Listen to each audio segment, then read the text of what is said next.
Welcome to the 8th episode of the What You Need to H2Know podcast, where we feature the people, places, and projects shaping Ontario's water community.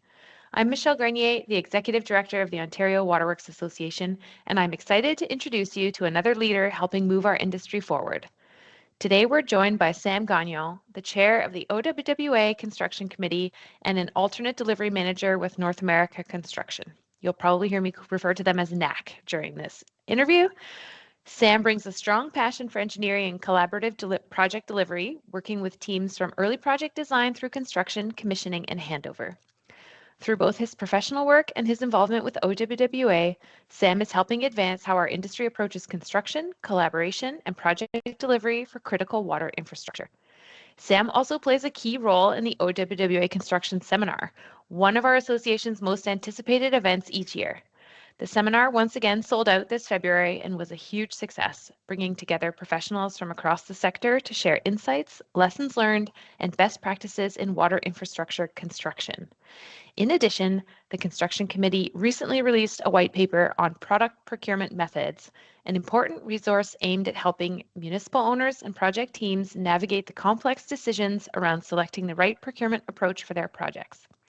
In this episode, we'll explore Sam's career journey, his involvement with the OWWA Construction Committee, reflections from this year's successful construction seminar, and the insights behind the committee's latest publication. Man, you guys have been busy. So let's dive in. Welcome, Sam. Thank you. Yeah, thank you. I mean, seriously, I wasn't expecting the write-up there, but I love it. Definitely looking forward to being here and yeah, exploring a little bit more into the kind of deeper dive into what I do. So. Well, yeah, I'm really excited. Like you mentioned in our little earlier chat, we haven't really had a chance to catch up in a while. The last time I saw you was at OWWA Leaders Day back in October. So I'm excited to ask you some of the questions we have lined up and to have our listeners get to know you as well. Awesome. Appreciate it.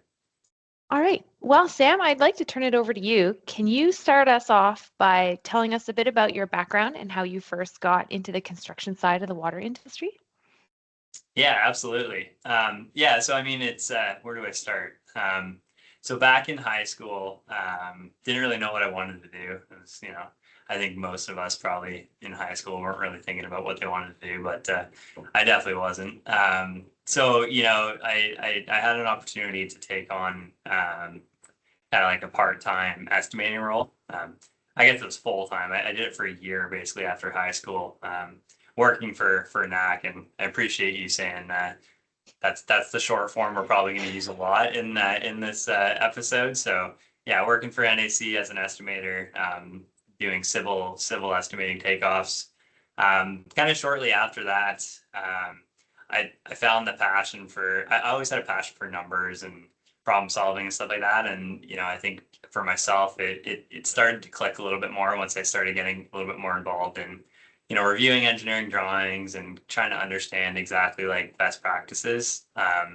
So shortly after that, I decided to pursue engineering. So I went to school for 4 years for civil engineering, graduated, and then just kind of jumped right into it. And we'll probably get into it in a little bit more detail later on. But my first project out of school was a design build project. So I really started to find it was still kind of a new thing back then. So I really started to find a bit of a passion for kind of collaboratively working with, others instead of just kind of going through the traditional realm of product delivery. But just on that, I do have a bit of a deeper personal connection with NAC. I don't know if most people know this, but I do have a family connection with NAC. So I'm second generation to one of the founding families. So kind of the joke is I was born into it a little bit. I was born in 94 and NAC was started in 93. So, basically grew up with it. And as most people know, NAC pretty much only specializes in water and wastewater. So that's my water story. Oh, I didn't realize that. So that's interesting. Yeah.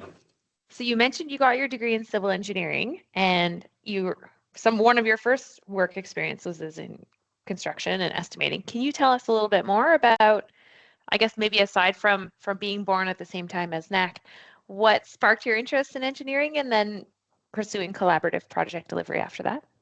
Yeah, for sure. So yeah, kind of just what I said, like with working and estimating, I really started finding that passion for like, getting into the details and understanding like the whys of like, why things were designed that way, right?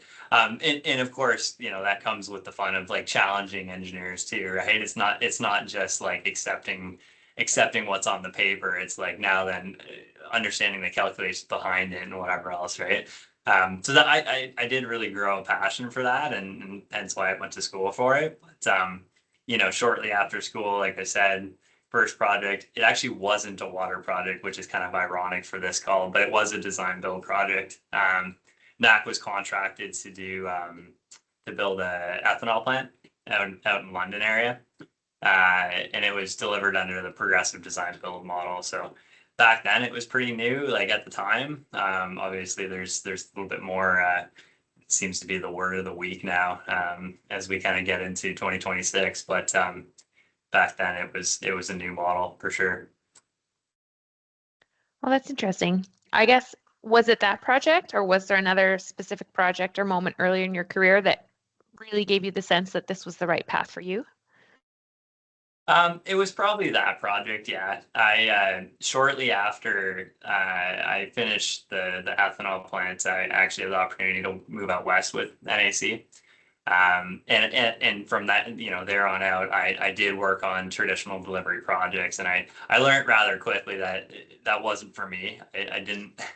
And it's not because it's a bad model. It's more because I like to problem solve, and I feel sometimes under the traditional delivery model, it's really hard to, um, share that, innovation with, the consultant or the owner, whoever it may be. They don't really take you seriously in a lot of cases, which is unfortunate. And again, this is my opinion. It's not necessarily the same for all projects, but I definitely felt after doing a few traditional delivery projects that I had a bit more of a keen interest for collaborative delivery. So I'm gonna, I'm just listening to you sharing about why you prefer this approach, and I'm gonna kind of combine the next two questions. And so maybe can you share a bit more about the type of projects that led you to this current role as the alternative delivery manager? And then maybe can you tell our listeners what do you actually do on a typical project that makes it different from a traditional, design build approach? that's fair. That's a good question. Yeah. So really, what got me here? So after I did a bit of a stint in BC, one of the last projects I worked on in BC was a design build project again. So I kind of went full circle. Started progressive design build, went to traditional delivery, went back to design build, and it was kind of at that point where, as an organization, we felt like there was definitely more of a push towards collaborative delivery. And it was kind of warranted at that time to like actually start up, like a full blown alternate delivery department, which we didn't really have before. We kind of did, but it wasn't established with, its own procedures and stuff like that. Right.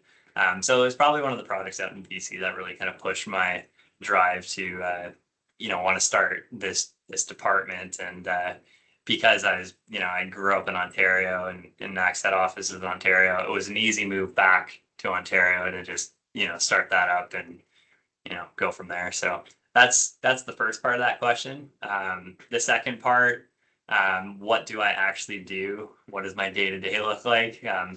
Alternate delivery could mean a lot of things, probably. We generally classify alternate delivery projects as anything collaborative. So whether that is going to be like a construction management contract where you're kind of in early, in with the consultant in early design phase, even though the consultant's not working for us, we're still working with them collaboratively and the owner, or progressive design builds, traditional design builds, and maybe the newest word on the street is IPD, so integrated product delivery. Kind of any of those or any variation of those delivery models would fall kind of within my purview. So yeah. Well, that's interesting. And it's, yeah, to your point, I have zero construction background, but you hear there's a lot of chatter and it does seem like you're gaining a lot of traction with some of these newer approaches to delivering these projects. And they are becoming more common. So what is it you think that's driving the industry to move in that direction? Yeah, good question. I would say because I can really only speak to what we do. Municipal projects, I would say, kind of took they were a little bit behind the eight ball in a sense, right? Like they took a while to get to where they are, but I think at least in Ontario, and we're starting to see it in BC too, but like the buildings homes faster, right? Like all these funding projects, it's all kind of coming to a head where municipalities kind of have no choice but to deliver these projects at an expedited schedule, right? And everything's pointing towards collaborative delivery, right? Because you kind of cut the back and forth out, right? You're all in the same room, you're all brainstorming together, and ultimately you're looking to kind of have that working towards one common goal, right? Versus like in a traditional delivery, it takes a lot longer to get to that because we're seeing a lot of other projects that are coming in over budget, but the problem is they're already fully designed, and then you got to go rework it and deal with that program, right? So it's just a better way to deliver products, in my opinion. So, Oh, thanks for that. That's really interesting. I guess thinking about in your experience, what makes a construction project truly successful from both the owner's and the contractor's perspective? yeah, that's a great question, and I think there's a lot of good answers for that. I think generally, when a project is deemed successful, everyone's got to have that common goal in mind, right? So, for example, and this could be for traditional delivery models or collaborative delivery models, um, setting those goals at the start of a project is really important, right? Understanding what each party's priority is, so that you can work with it instead of constantly against it or trying to guess what is important to each party, right? Which I think more often happens, right? Like you're trying to guess, oh, this is important to them, but it might not be at all, right? And it's that balance between, I always kind of say it's like that like triangle of quality, schedule, budget, right? It's the balance between that, and some clients have more priority towards one of them, and maybe some are a little bit more shared, right? But understanding that at the forefront of a project is really important, so that everyone can kind of work together to successfully deliver your water project, right? Yep. Yep. I guess outside of your triangle, you can have fast, you can have cheap, or you can have good, but you can't have them all. That's right. That's right. What are there any other lessons you've learned from working on these complex infrastructure projects that you can't find in a textbook? Yeah, I don't know about not finding it in a textbook. I think you can find a lot of things in a textbook. But I would say, and this is like so simple, but like identifying clear roles and responsibilities right off the hop, making sure that you have the right people in the role, it is massive, right? If you can't do that, and this goes for everybody, it's not just on the contracting side, right? If you can't do that and you don't know who's reporting to who, and you don't know, who your counterpart is on the other side, it's really troubling to get by, right? So I would say that you got to do that at the forefront, and just get that program underway, and you'll find that it's a lot simpler down the road when you do that. So I would say that's probably my biggest lesson. It's communication, right? Yeah. Like it's so simple, but Yep. some people just overlook it, right? It is funny how often that that's a theme, right? It's like we're Yeah, really great at problem solving, but we have a tendency to do it in isolation.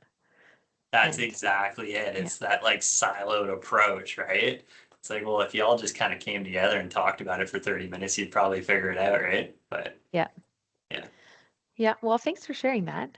I think yeah, that's really helpful. I hope our listeners can mark that as a bit of a takeaway here. I'm going to invite you to change gears a little bit, and we'll talk more about your role with OWWA and your work volunteering with our committees. And as I mentioned earlier, you're now the chair of the construction committee, but can you tell us a little bit more about how you first got involved with OWWA and the construction committee? yeah, for sure. I technically had my last meeting as chair Oh, just okay. last week, so I don't know, we're in a gray zone right now. It's between myself and Jeff from H2Flow that we're in Okay. that transition period. But either or, yeah. I mean, I joined the construction committee actually pretty recently in 2023, and I think you know the story. I mean, Mike Schmid was the one that was sitting in on NAC's behalf before, and he still is.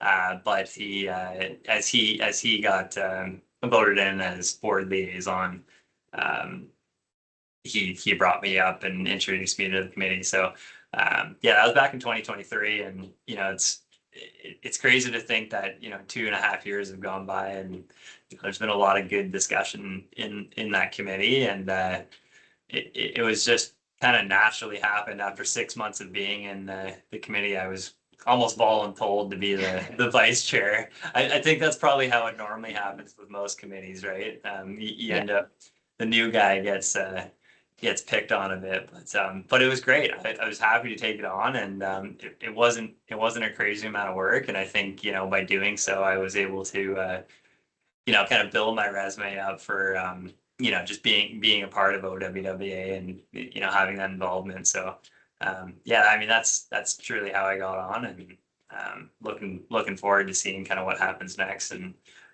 kind of having a bit of a break now that I'm not chair and deciding what I want to do after that. But yeah, Yeah, it sounds like you fell victim to our favorite trick, which is make the new person do it. But yep, yep, but totally. we are very grateful for your leadership of the group. Um, for our listeners who may not know, can you tell them a bit more about the role of the construction committee in the association and in the broader water industry? Yeah, for sure. So the construction committee, we meet 6 times a year, and we really truly try to promote in person. We know, everyone likes virtual now, it's convenient, but there's pros and cons to it. So I mean, our goal really in the construction committee is really just talk about best practices. If we have trying to get publications out to our committee members and so on and so forth. Um, we have a really diverse group of individuals. I think we're pretty fortunate. We have volunteers from owners, municipalities, consultants, contractors, vendors. We even have water operators, which is pretty cool. So with that diverse group, obviously comes like a lot of perspectives on different things, and every meeting we do have some set agendas, but generally speaking, we try to cover hot topics and some lessons learned from past projects. And then, yeah, like I said, any ongoing annual commitments and stuff like that as well. But we have a list of hot topics that we've kind of created, and we just pick a name out of the hat and say, okay, you're up next, right? Just to allow everyone to kind of speak about their issues, and hopefully we can provide some sound, reasonable solutions, right? So, yeah, it's fun. I look forward to when we meet up every single time, and yeah, looking forward to just kind of take a bit of a break from being chair and being a little bit more on the sidelines, but for this next year. But yeah, it's a good community to be a part of, and I would definitely suggest anyone that is listening to join or at least put your application in. So Yeah. I do hear from our team that your committee meetings definitely have some of the most uh, heated conversations. Yeah, But I think that those debates and those discussions do lead to some really good outcomes as well. for sure. Um, Maybe can you tell us a bit more about what you enjoy most about working with that committee? Is it the arguments or or is it the outcomes? Well, it's both, right? Yeah. Like it's you know, in reality, like without the heated debate, you would never have an outcome, right? So they kind of go hand in hand in my mind. It's funny, like when I was chair, it was the white paper that we decided on for this year, which isn't published yet. It was derived from a heated debate, right? And I was like, I just kind of naturally was like, well, that sounds like a great white paper. Who's volunteering to take lead on it, right? It is funny, right? But yeah, I would say I would say yeah, both is really the answer to that. So Yeah. And I guess building on that, are there any initiatives or projects that the committee has worked on sort of in the time that you've been involved that you're especially proud of? yeah, for sure. I mean, we did publish our white paper this year. I think that was in February or maybe it was January. Yeah, it was right around the seminar. Yeah, so I think it Okay. was February, early February. So that white paper was on product procurement methods. Um, where that one took a bit. I mean, that one took almost 2 years to produce, and part of the reason why it took so long was just there was a lot of varying opinions, and we needed to make sure that if we were gonna put our name on something that we all agreed or generally agreed on, all the concepts that we were putting forth, right? Um, it's that paper is good for all parties. I mean, really the idea with that white paper was try to get the word out there that there's multiple solutions to every problem, right? So we were trying to make it as informative as possible, putting all the different perspectives, right? So that an owner can read that and be like, okay, said piece of equipment for the water, water treatment plant. Um, we're thinking about novated, and then they can go down to the table that we've provided and look at novated equipment, and then look at kind of the perspectives of each party, right? And all the things they consider if they're going to do that. So yeah, I mean, it's meant to be informative. Like I said, there's no right answer, but the fact of the matter is you know, it's important to understand every scenario, and try not to overthink it, right?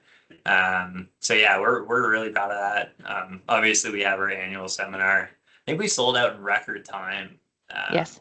this year. It was like 7 days or something, and I was like, that's pretty cool. Yeah. We put a lot of work into making the agenda or the actual workflow of that, and I think it went pretty well this year, and we got really good feedback for 2027. So obviously looking forward to that as well. But it's exciting when you sell out that quick, right? And there's pretty high demand. So Yeah.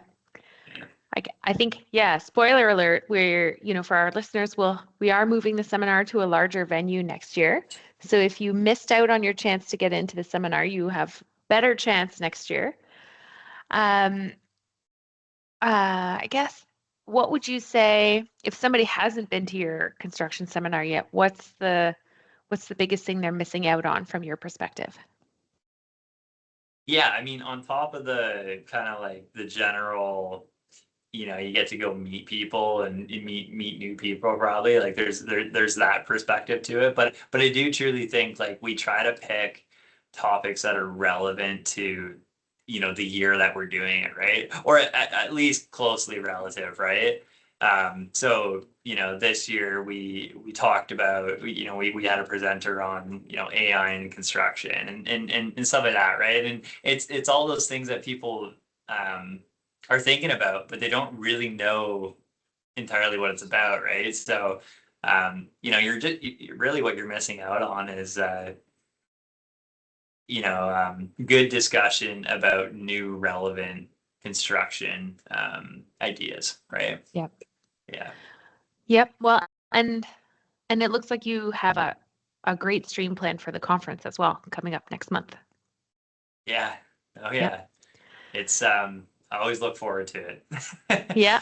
We we got a booth this year as well, so it's always good to just like kind of man the booth and talk to whoever walks by and hand out miscellaneous items and you, you know how it goes, right? Yeah. Oh, the trade show life. Yeah, it's a good time. That's right. That's right. Yeah, it'll be fun for sure. Yeah.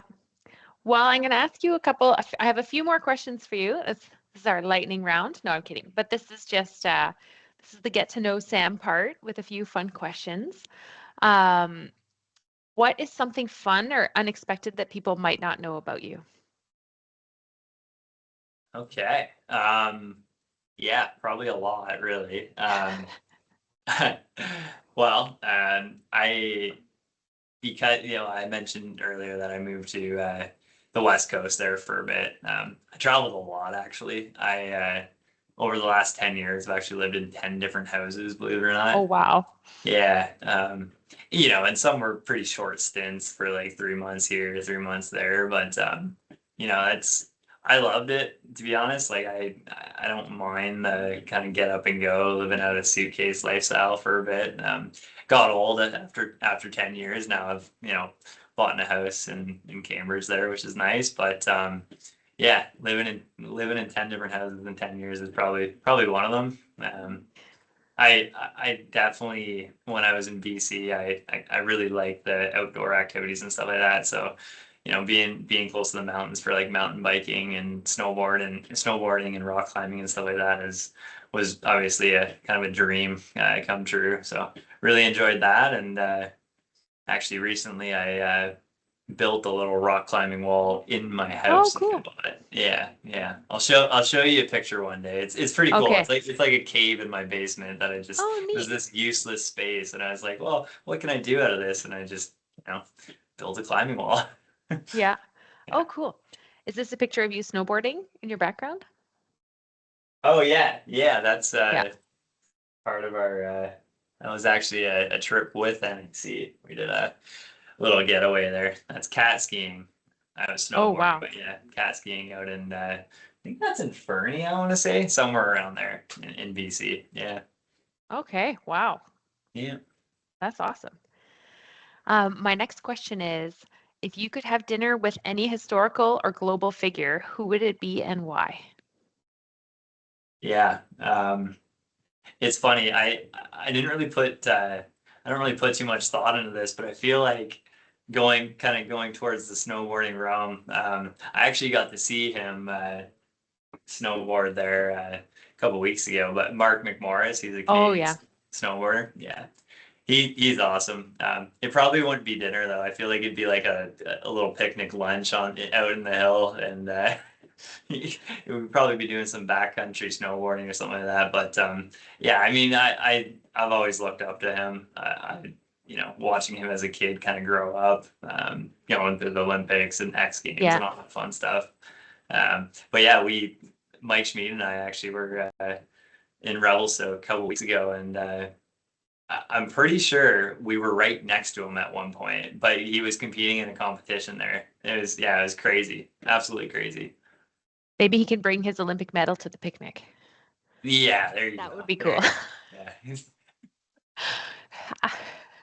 So, and this next question doesn't have to be snowboarding related. I'm just teasing. But is there a particular podcast, book, or show you'd recommend to one of your colleagues in the water industry? Yeah, that's a good question. And I don't know if I'm trying to think if he's really water related. I nerd out a bit. I really like I don't know if you've heard of him, Mark Rober. He's on YouTube. It's not Okay. a podcast, but he does like really cool videos on like he's an engineer. He's actually an ex NASA Oh, okay. engineer. Um, and he does videos like promoting like kind of like STEM stuff, like science, technology, engineering, and math, I guess is what that stands for. But it's cool. Like I would highly recommend anyone watch some of his videos. He breaks down, very, I'm going to say complicated, engineering themes into something really simple, right? So for people that don't understand it, it's a really good way to kind of learn, right? But again, it's not really a podcast. It's more YouTube, but still, Yeah. I would recommend. Oh, that sounds cool. I'll have to check it out. Mm-hmm. Yeah. And the last question I have for you today is, if you weren't working in engineering or construction, what career do you think you might have pursued instead? Ooh, I don't know, honestly. I feel like I'm just like I'm cut out for this, like Yeah. I've never really been asked that question, but I honestly don't think I would change a thing. I love what I do, and yeah, I don't think I'd change anything. I'm excited. I'm excited for the future with what the future could hold. So probably a lame response to that, but I really don't know. Yeah. No, I don't think that's lame. I think that's awesome. I Yeah. think I like what I do. That's Yeah. it, right? I come to work happy and I leave happy. Like what else can you ask for, right? So Yeah. Yeah. Well, and I think if it feels like you're making a difference, then what more I'm can you ask trying. for? Yeah. I'm trying. Yeah. I mean, it takes everybody, right? That's what they always say. Yeah. Yeah.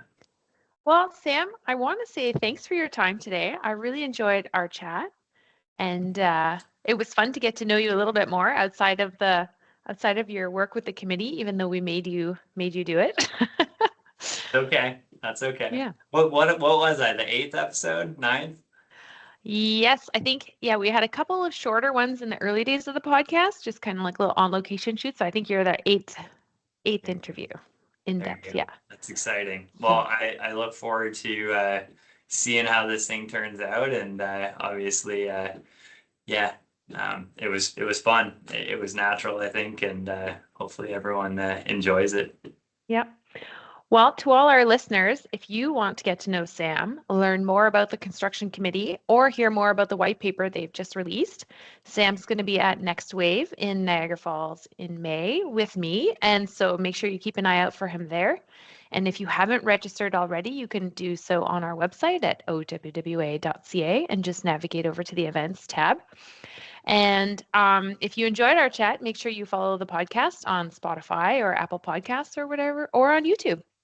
And so, Sam, I hope you have a great rest of your day. And thanks again for taking the time to chat with me. Yeah, thanks so much, Michelle. All right, we'll see you soon.